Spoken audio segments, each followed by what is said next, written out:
আসসালামু আলাইকুম। সঞ্চয়পত্রের কর কিন্তু দ্বিগুণ হতে যাচ্ছে। আপনি যে মুনাফার উপর সরাসরি সরকারকে উৎসে কর দেন ৫% বা ১০%, সেটাই কিন্তু সর্বশেষ কর দায় হচ্ছে না। ভিডিওটা লাইক করে চ্যানেলের নতুন দর্শক হয়ে থাকলে সাবস্ক্রাইব করে দিবেন। চলুন বিস্তারিত বিষয়গুলো জেনে আসি।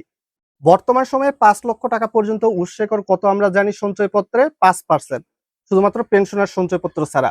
৫ লক্ষের বেশি পর্যন্ত বিনিয়োগে সঞ্চয়পত্রের উৎসে কর কিন্তু ১০%।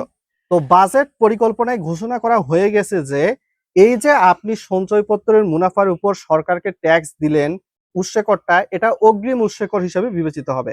আপনার যদি একটা অর্থ বছরের আয় ২০২৬-২৭ অর্থ বছর, যেহেতু ৩,৭৫,০০০ টাকা পর্যন্ত পুরুষদের করমুক্ত আয়সীমা এবং মহিলাদের ক্ষেত্রে ৪,২৫,০০০ টাকা পর্যন্ত করমুক্ত আয়সীমা, এই আয়ের বেশি যদি আপনি আয় করেন সেক্ষেত্রে কিন্তু আপনাকে ১০% হারে আবারও ট্যাক্স প্রদান করতে হবে।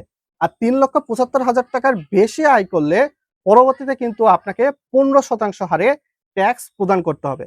তো বাজেটে বিনিয়োগজনিত কর রেয়াতের খাত একই রেখে ব্যাংক বা আর্থিক প্রতিষ্ঠানে প্রতি মাসে ১০,০০০ এবং ডিপিএস এর উপর বার্ষিক সর্বোচ্চ ১,২০,০০০ টাকা পর্যন্ত সঞ্চয় করলে কর রেয়াত সুবিধা বহাল রাখা হয়েছে।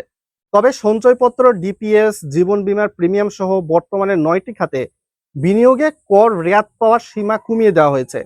আগে যেটা মোট আয়ের সর্বোচ্চ ৩%, মোট অনুমোদিত বিনিয়োগের ১৫%, যা সর্বোচ্চ ১০ লক্ষ টাকা মধ্যে যেটি কম সেটি রেয়াত হিসাবে চূড়ান্ত কর থেকে বাদ দেওয়া যেত।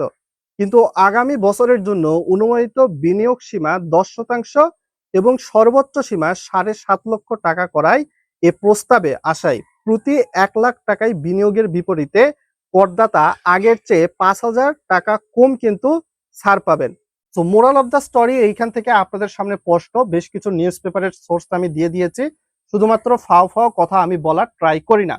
এর বাইরেও এই নতুন নিয়মের ফলে সঞ্চয়পত্র ক্রেতাদের সঞ্চয়পত্রের মুনাফা থেকে প্রাপ্ত আয়, গাড়ির অগ্রিম আয়করের মতো রিটার্ন জমা দেওয়ার সময় প্রদেয় করের সঙ্গে সমন্বয় করতে হবে। উদাহরণস্বরূপ, একজন করদাতার ৫ লাখ টাকার সঞ্চয়পত্র থাকলে তিনি প্রতি ৩ মাসে ১৪,০৩৬ টাকা সুদ পান এবং বছর শেষে তার মোট আয় ৫৬,১৪৫ টাকা।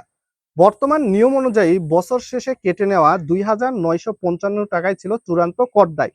ফলে রিটার্ন দেওয়ার সময় তাকে এর উপর আর কোনো কর দিতে হতো না। কিন্তু নতুন নিয়মে এই করকে অগ্রিম আয়কর হিসাবে ধরা হবে।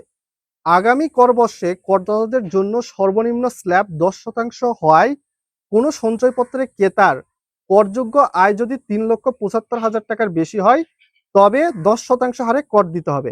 আর এর চেয়ে বেশি যদি আপনার আরো আয় হয় তাহলে ১৫% হারে কর দিতে হবে। অর্থাৎ ক্ষেত্র বিশেষে কিন্তু কর হারটা দ্বিগুণ হয়ে যাবে। তো এইটা আশা করি সাধারণ মানুষের জন্য ভালো হবে না। আগের গভর্নমেন্ট যদিও এই রুলসটা এনেছিল, সঞ্চয়পত্রের আয়কে, মুনাফাটাকে চূড়ান্ত কর দায় হিসাবে দেখানো যাবে না, পরবর্তীতে রুলসে কিন্তু পরিবর্তন নিয়ে এসেছিল। তো আশা করি সরকার অবশ্যই সঞ্চয়পত্র ক্রয়ধারীদের দিকে ভালো মতো দৃষ্টি নজর দিয়ে এই বিষয়টা রাখবে কি রাখবে না সিদ্ধান্ত নিবে।